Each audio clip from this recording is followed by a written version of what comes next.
São 8h08.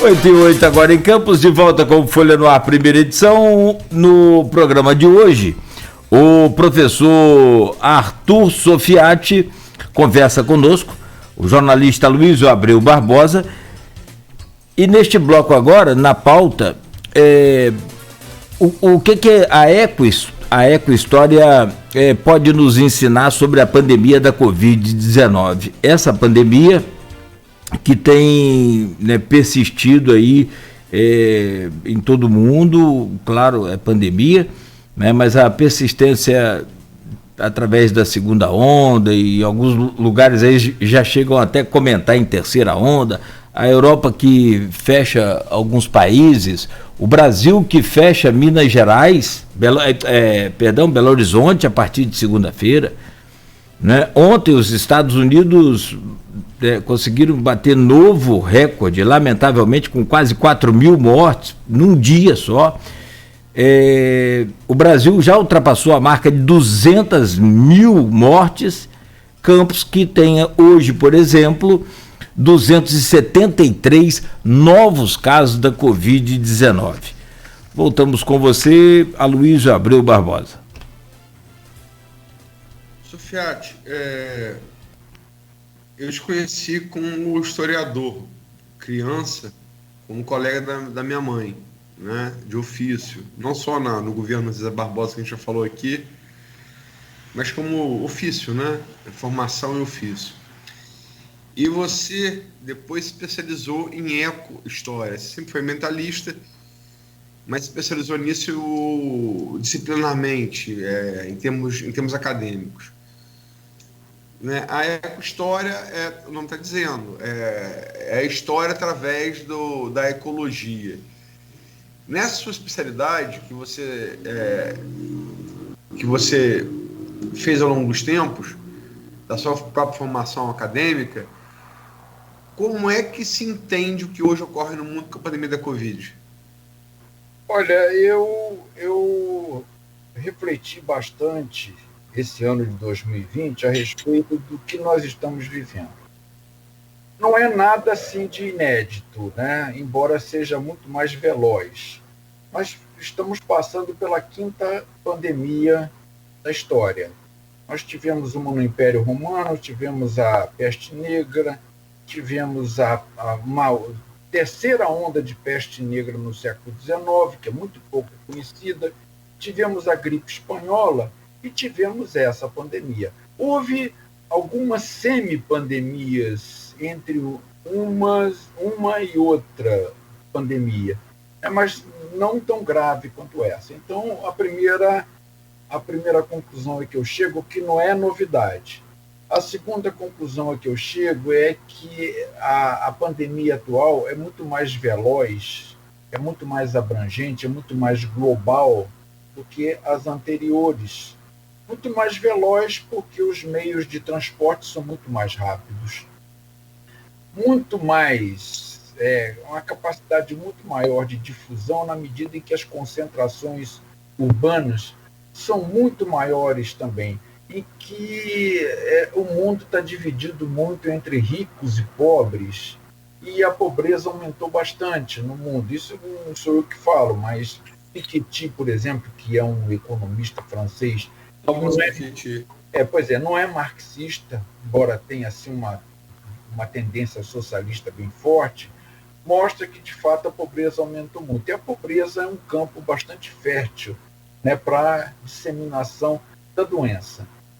E o que acontece atualmente em termos de enfrentamento da pandemia pelos poderes públicos também não é novidade, embora com uma diferença significativa. Hoje nós sabemos o que é um vírus. Hoje nós temos UTIs. Hoje nós temos equipamentos de respiração. Nós temos recursos para enfrentar isso com mais efetividade, e não estamos conseguindo de uma maneira mais eficaz como era de se esperar. A gente vai ver que o vírus não hesita. O vírus sabe muito bem o que tem que fazer, embora não tenha consciência de que sabe isso. Quer dizer, o vírus não está se incomodando se ele vai ser bem sucedido ou não, se ele vai encontrar um organismo resistente ou não. Ele entra, né, e faz o que ele pode fazer. E tem matado muitas pessoas. Eu sei que no passado houve muito mais mortes proporcionalmente do que atualmente, mas o que se pode alegar quanto a isso é que no passado não se sabia. Por exemplo, a peste negra acreditava-se que era transmitida pelo ar. Na verdade, era transmitida pela pulga. Do rato. Pois é, então, quer dizer, hoje nós sabemos muito bem, temos assim, um conhecimento para poder agir melhor. E aí, quando isso cai no âmbito das nações, dos governos, dos estados, a gente vê que os governantes vão agir de maneira diferente. O vírus age sempre de uma maneira muito igual, né? De uma maneira previsível até, né? Que a gente pode ver isso. É claro que há mutações e que essas mutações podem ser perigosas. Então, o que eu vejo é que, de fato, a pandemia está sendo enfrentada bem em alguns lugares e enfrentada mal em outros lugares. E a gente poderia muito bem evitar muito desses danos que estão sendo causados pela pandemia. Por exemplo, no caso dos Estados Unidos, eu acho que houve muita hesitação por conta de um governante completamente destrambelhado, populista, negacionista, e que não acreditava muito nisso e que no final resolveu incentivar a vacina, mas que mesmo assim ainda está muito aquém do que era de se esperar. Eu vejo no caso do Brasil, idem, né? Um governante que não tem a mínima, quer dizer, é cruel até. Ele é cruel na medida em que ele não reconhece muito a importância da vida das pessoas, que talvez esteja até praticando uma necropolítica, na medida em que os fracos que se dane, os fracos que sejam contaminados e sejam eliminados. A gente quer ficar com os fortes. É uma coisa de seleção natural que nem Darwin admitia. Né? E outros mais, Belarus, Turcomenistão, esses países assim que têm uma atitude mais irresponsável e até uma atitude cruel mesmo em relação aos seus governados. Sufiati, você falou aí nesse bloco, nessa primeira resposta,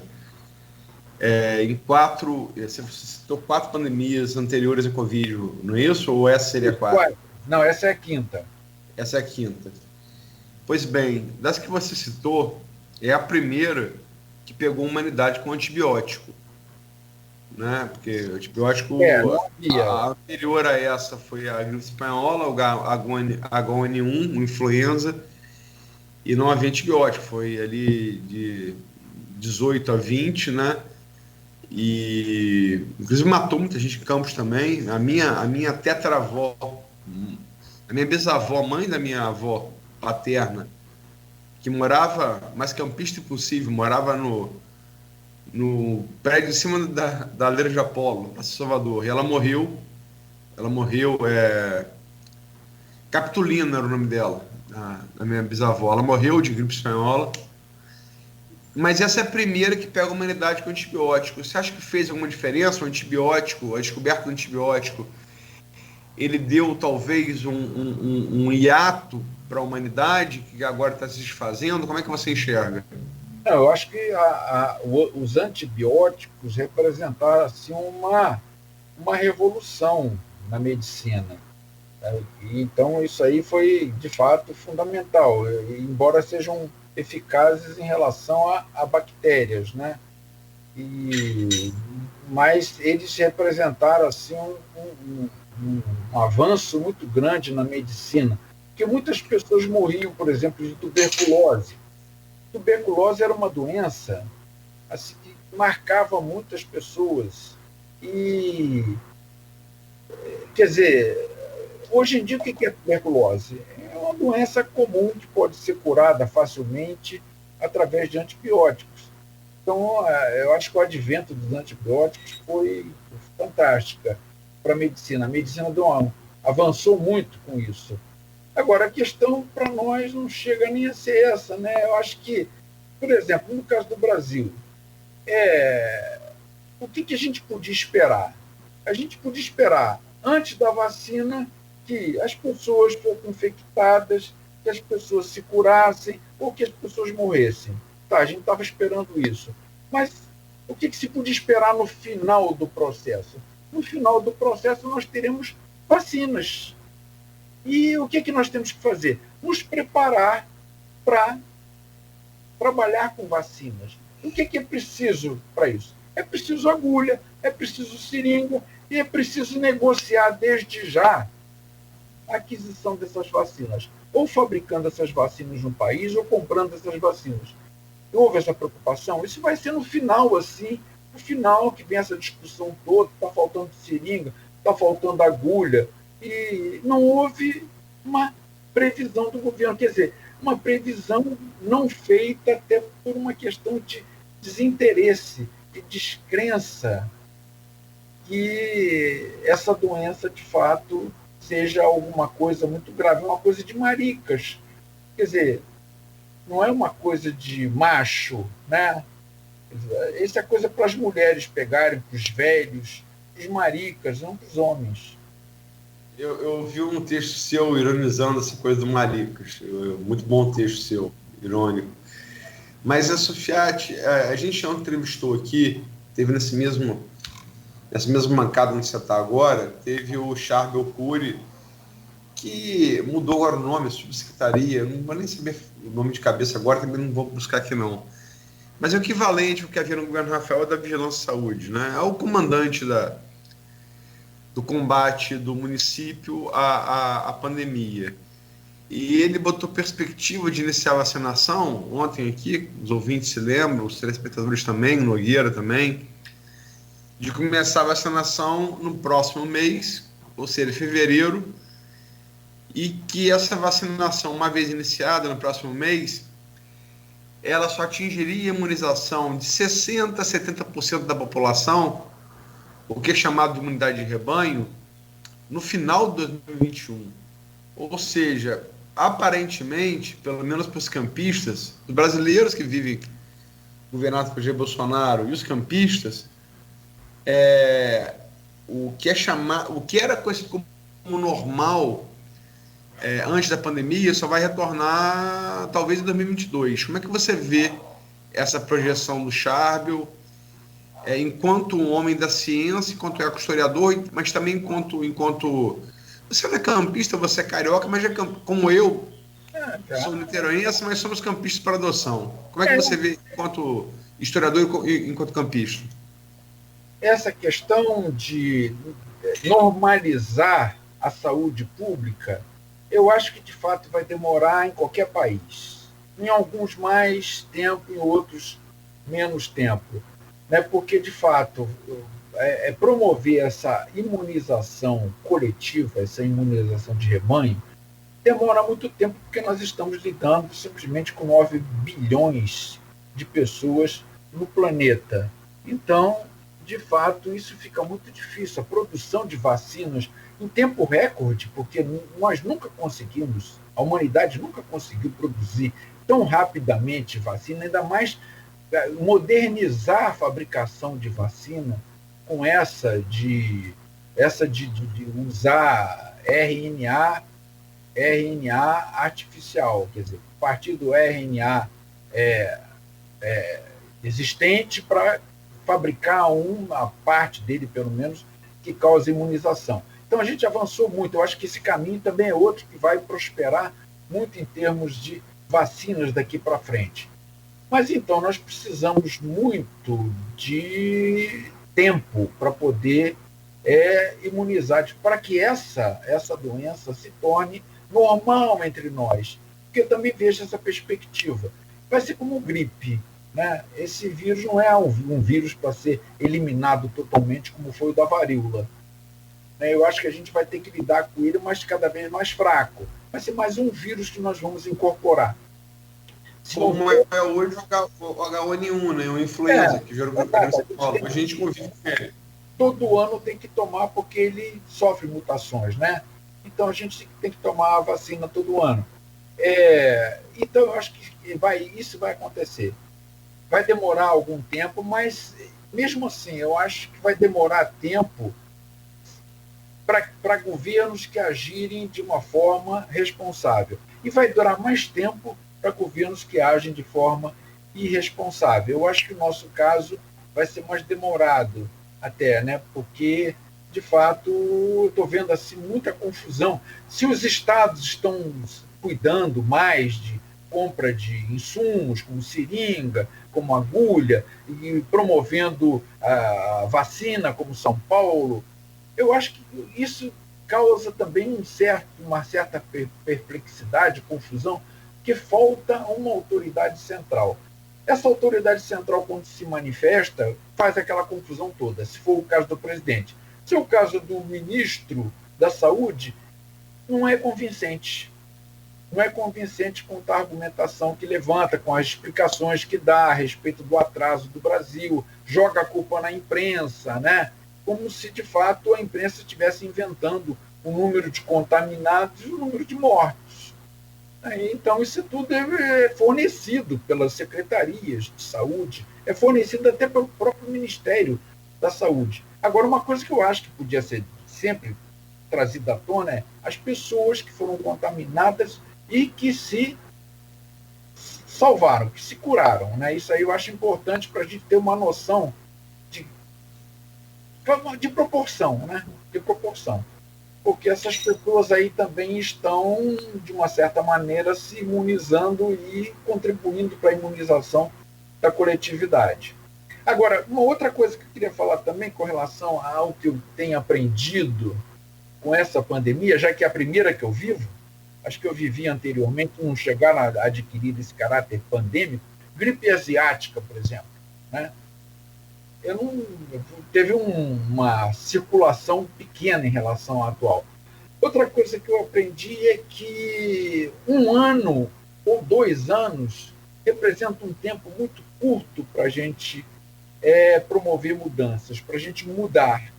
Né? E me parece que, por exemplo, a população tem dificuldade de mudar de vida. Tem essa questão da necessidade premente de sair e de se aglomerar e de fazer festa. E eu também não vou só jogar a culpa nos governos. Eu acho que também a nossa cultura, a cultura da população, dificulta esse processo. Vamos tomar aqui um exemplo de história. Né? Os historiadores, os livros de história, comumente dizem que a Idade Média acabou em 1453 ou em 1492. Em 1453, com a tomada de Constantinopla pelos turcos otomanos. Aí, em 92, com a descoberta da América pelo Colombo. Quer dizer, 1 ano não é nada. Quer dizer, os turcos otomanos simplesmente acentuaram mais ainda um monopólio que já existia entre os muçulmanos e Veneza. Só acentuaram isso. Os reflexos vão demorar mais. Colombo, a descoberta da América por Colombo, como mostrou um historiador francês, no momento não significou muita coisa para a população do modo geral. Então eu diria que não tanto um século. No século XV, um século era necessário para haver mudanças. Hoje em dia, talvez uma década para a gente perceber mudanças significativas no comportamento da população. Agora, um anseio particular. Eu gostaria que a gente desse uma parada agora, pensasse melhor no que os caminhos a serem seguidos pela frente, cuidar de 2 aspectos fundamentais. Distribuição de renda. Você sabe muito bem que eu não sou daqueles que querem um mundo socialista em que todo mundo seja igual. Isso não vai acontecer. Mas se não vai acontecer igualdade plena, uma desigualdade muito grande também não é nada aconselhável, sequer para quem está vivendo bem, né? Para quem está no topo da pirâmide social. Segundo, a questão ambiental. Eu acho que a questão ambiental tem uma ligação com a questão das doenças, sobretudo das doenças transmissíveis, porque é a aglomeração de animais. Isso é um foco de vírus e bactérias, sobretudo de vírus. Não sei como fazer. Me pergunto, mas fazer como, então, para manter a alimentação da população? Não sei. Não sei, também não consigo saber de tudo. Eu não sou daquele intelectual, se é que eu sou alguma coisa de intelectual, talvez sim, usar o intelecto, né? Mas não sou daqueles intelectuais que têm receita pronta para tudo e que têm um diagnóstico perfeito da realidade. Eu acho que, de fato, eu não sei como fazer, mas essa concentração de animais em granjas, como o caso do Vison, né? Foi na Dinamarca, né? 17 milhões de visons tiveram que ser abatidos porque eles contraíram o vírus e promoveram a mutação do vírus, que os vírus, então, isso podia prejudicar a vacina. Frangos e porcos, isso é uma coisa. Outra, o consumo de animais silvestres, de qualquer maneira, como acontece na China. Terceiro, o desmatamento. O desmatamento é algo que pode promover a fuga, a penetração de micro-organismos na sociedade e causar doenças como essas. Nós não sabemos ainda bem a origem do vírus, do vírus causador da Covid, do Covid, né? 19, não sabemos. SARS-CoV-2. SARS-CoV-2, não sabemos direito.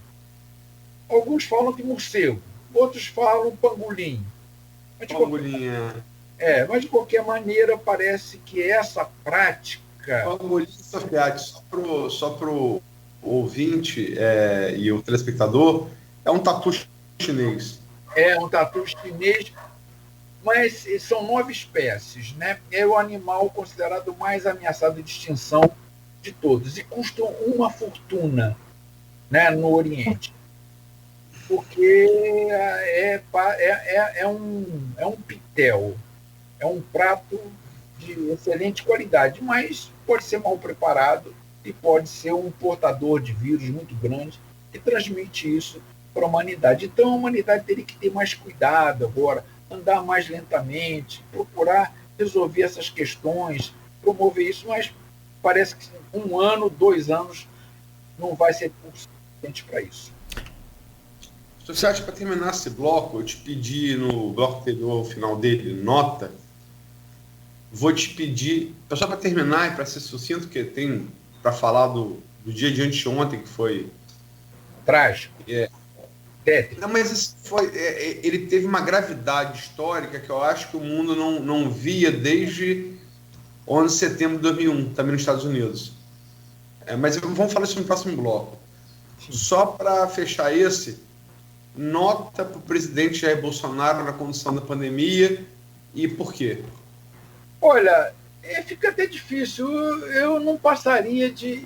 Vou dar em função de algumas medidas que estão sendo tomadas pelos seus assessores, não pelo que ele fala. E eu acho que estou sendo generoso em conceder essa nota. Um positivo ou um negativo? Não, eu vou dar um positivo, porque um positivo que, apesar de tudo, existem pessoas sérias que estão lá dentro da Anvisa, por exemplo, ou dentro do Ministério da Saúde, que estão fazendo o que podem. Então, agora, enquanto ele, para mim, 0 ou -1 para a figura do Bolsonaro, não para a figura do governo federal. Porque, no final das contas, ele está permitindo que os estados procurem agir da melhor maneira possível, mas isso aí cria, assim, uma espécie de confusão entre os estados, porque agora vem o ministro da Saúde dizendo que conta com não sei quantas seringas, quantas agulhas, mas contando com os estados, com aquilo que os estados e municípios têm, não com aquilo que o governo federal tem. Então são medidas assim, tomadas muito em cima, muito atrasadas em relação aos outros países, a vários outros países, e que de fato mostram a incompetência que o governo Bolsonaro veio demonstrando ao longo da pandemia de 2020. Nogueira, 8h33. Próximo bloco é um papo extenso, vamos partir para ele? Vamos lá. Dá para encaixar só uma perguntinha, acho que é É coisa rápida, o professor faz uma avaliação aí, se me permite. Desde o começo dessa pandemia, a gente tem acompanhado... Posso pedir uma coisa? Claro. Faz ela no início do próximo bloco. Pode também, rápido. Aí ele retoma o assunto e a gente passa para os Estados Unidos. Sim, sim. É a questão do conceito... É só rolar que ele... Não, depende. Aliás, a pauta de Sofiati, você escreve assim, um monte de papelzinho com todos os termos, joga para cima e escolhe qual que é para poder dar tempo de falar. Vocês lembram daquele gol tipo da Copa América 89? Uhum. Da Argentina, de sem pulo? Sim, fora da área? sim. Eu tava no Maracanã, só fez qualquer bola, ele... Não é bem assim, não. Não é bem assim. A idade mostra que não é bem assim. A gente é mais novo, a gente pensa que está com a bola toda, mas não está, não. Tá certo, então. Bom, são 8h34 e a questão que eu vou levantar é só sobre essa tal de saúde única, esse conceito saúde única. Depois, fala detalhadamente sobre isso. Próximo bloco, então, rapidamente a gente volta no oferecimento dos laboratórios Plínio Bacelar e Clínica Proteus.